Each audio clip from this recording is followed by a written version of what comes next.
اور دلیل منی کے ناپاک ہونے کی یہ ہے کہ جو مدی ہے، ٹرانسپیرنٹ پانی جو مرد کے جسم سے نکلتا ہے، وہ اگر جسم سے نکل جائے تو غسل فرض ہو جاتا ہے، وضو فرض ہو جاتا ہے، اور منی نکل جائے تو غسل فرض ہوتا ہے۔ اب یہ کیسی بات ہے کہ مدی کے نکلنے سے جس سے وضو فرض ہو رہا ہے وہ تو ناپاک ہے، اور منی نکلنے سے جب غسل فرض ہو رہا ہے بڑی والی طہارت، اس کو ہم پاک قرار دیں۔ اس لیے امام ابو حنیفہ رحمہ اللہ تعالیٰ کا مذہب منی کے بارے میں کہ یہ نجاست غلیظہ ہے، اور امام مالک کا بھی یہی مذہب ہے، یہ مذہب بہت دلائل کے لحاظ سے قوی ہے۔ تو اس لیے عورت کے منہ میں ڈسچارج ہونا یہ بالکل حرام ہے، ناجائز ہے، گندگی ہے، اسلام میں اس کی قطعاً اجازت نہیں ہے۔ اور اگر ان ائمہ کا مذہب لیا جائے جو منی کو پاک سمجھتے ہیں، اس لیے میں یہ عرض کر رہا ہوں کہ بعض حضرات نے اس پہ فتویٰ دیا ہے کہ یہ چونکہ پاک ہے لہذا اگر یعنی کوئی شخص منہ میں بھی ڈسچارج ہو جائے تو یہ بھی جائز ہے۔ یہ 100% غلط فتویٰ ہے، اس لیے کہ جو حضرات اس کو پاک کہتے ہیں وہ بھی اس کو خبائث میں داخل کرتے ہیں، حرام چیزوں میں داخل کرتے ہیں، اس کا کھانا یا اس کا منہ میں ڈالنا وہ بھی جائز نہیں کہتے، تو اس لحاظ سے بھی یہ ناجائز ہے اور بہت ساری بیماریوں کا ذریعہ بھی ہے۔ دوسرا مسئلہ یہ ہے کہ اگر کوئی ڈسچارج نہیں ہوتا اورل سیکس کے ذریعے تو اس کا شرعی حکم کیا ہے؟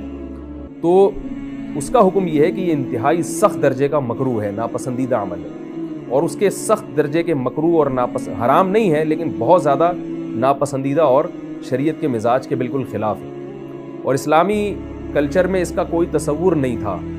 یہی وجہ ہے کہ فقہائے کرام کے ہاں اس چیز کا تذکرہ بہت ہی محدود پیمانے پر ملتا ہے۔ یہ اس کی علامت ہے کہ مسلمان معاشرہ اس چیز سے بالکل بھی واقف نہیں تھا کہ یہ کیا ہوتا ہے۔ تو یہ چیز غیروں سے آئی ہے، غیر مسلموں سے ہمارے معاشرے میں، جو ان کی موویز دیکھ کے، فحش فلمیں دیکھ کے نوجوانوں میں اس چیز نے سرایت کیا، ورنہ یہ انسان طبی طور پر اس عمل سے بہت زیادہ نفرت کرتا ہے۔ کوئی بھی شریف الطبع آدمی ذہنی طور پر اس کے لیے تیار نہیں ہوگا۔ تو میں پھر بھی یہ کہہ رہا ہوں کہ بہرحال علماء اس کو ناجائز اور حرام نہیں سمجھتے، اس لیے کہ میاں بیوی ایک دوسرے سے جس طرح سے چاہیں استمتاع کر سکتے ہیں، لیکن سخت ناپسندیدہ انسان اپنے عورت اور مرد شرمگاہوں کو چوم سکتے ہیں، اور کیا کرو گے؟ کلمہ بھی اسی سے پڑھتے ہو، چومو بھی بڑی اچھی جگہ، حجر اسود کو بھی چومو اور خاوند کی شرمگاہ کو بھی چومو، توبہ کرو، استغفار پڑھو، حج پہ آئے، تمہیں مسئلے پوچھتے ہوئے شرم بھی نہیں آتی، اکیلے میں پوچھ لو۔ دوسری بات یہ ہے کہ ہم جو بھی اعمال کرتے ہیں، اب ایون نکاح ہے، اب ہم نکاح میں کیوں کہتے ہیں کہ نکاح میں 2 گواہ ہے، نکاح میں مہر ہے، نکاح میں یہ فلاں چیز ہوگی، یہ فلاں چیز، کیونکہ ہمیں یہ حضور محمد مصطفیٰ صلی اللہ علیہ وسلم نے فرمایا ہوا ہے۔ تو آئیے حضور کے عمل کو دیکھتے ہیں۔ کیا حضور نے اورل سیکس کیا ہے؟ نہیں کیا ہوگا تو ہمیں بھی ضرورت نہیں ہے اورل سیکس کرنے کی۔ ایون کہ سیدہ طیبہ طاہرہ عائشہ رضی اللہ تعالیٰ کا تو یہ قول ہے، کیا فرماتی ہے کہ میں نے کبھی اپنی زندگی میں حضور کی شرمگاہ کو دیکھا ہی نہیں۔ اور ایک روایت موجود ہے کہ سیدنا عثمان رضی اللہ تعالیٰ کے بارگاہ میں کہ حضرت عثمان رضی اللہ تعالیٰ نے کبھی زندگی میں اپنی شرمگاہ کو نہیں دیکھی۔ اور حضور سید عالم صلی اللہ علیہ وسلم نے ہمیں غسل کی جو طریقے بتائے ہیں نا، تو کیا غسل ننگا ہو کے نہیں کیا جا سکتا؟ لیکن ہمیں غسل کا ایک موضوع اور ایک طریقہ بتایا، اور طریقہ یہ ہے کہ حضور فرماتے ہیں جب آپ غسل کرتے ہیں تو تہبند باندھ کے غسل کرو، کیونکہ یہ زیادہ ستر والا ہوتا ہے۔ اگر آپ غیر فطری طریقے سے ڈسچارج ہونے کی کوشش کریں گے تو یہ منہ جو ہے یا زبان ہمارے یا ہمارے ہونٹ جو ہوتے ہیں یہ کوئی خاص مخصوص چیزوں کے لیے ہوتے ہیں، نہ کہ سیکس کے ذریعے اس میں سے ڈسچارج ہونے کا نام ہوگا۔ تو شریعت مطہرہ ایسے کسی چیز کی اجازت نہیں دیتی۔ ہاں ٹچ کر سکتے ہیں میاں بیوی ایک دوسرے کو، ان کے اندام مخصوصہ کو بھی ٹچ کر سکتے ہیں، لیکن جہاں تک اورل سیکس ہے، اگر ہم اورل سیکس کی ہی اجازت دیں گے تو پھر اینل سیکس بھی کرنا ہوگا، کیونکہ ہم کہیں گے کہ یہ بھی ایک عمل ہے۔ Second question was about oral sex, and I cannot go into details, of course, but let it be known that in our religion it is prohibited for a person to touch his private parts while urinating. It is prohibited to cleanse and purify yourself with your right hand after answering the call of nature, whether urinating or defecating. And the scholars say that this is obvious because Allah honors the right. The left hand is to be used for dirty things. So the right is honored in Islam. Now, I ask you a question. Which is more honored? Your right hand that you eat with, or your mouth that you say the shahada with, that you recite the Quran with, that you say the name of Allah Azza wa Jal with, to be used in such filthy things that we did not learn except from the kafir. Even the dogs may not do this, the animals. So one should refrain from such filthy things. وہ ہے oral sex کا issue,